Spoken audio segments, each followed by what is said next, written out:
Assalamu alaikum. In this video, how to use liquify filter in Photoshop.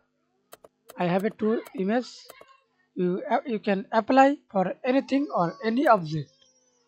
Now see this on image on and image 2. First of all, I apply this layer on of layer. Go to filter tab, liquify, resize it or this use bracket. Okay.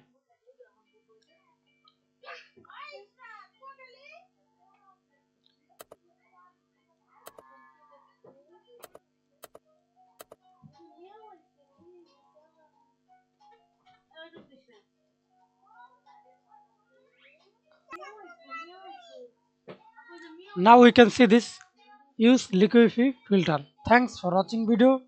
Please subscribe to my channel, like, comment, share.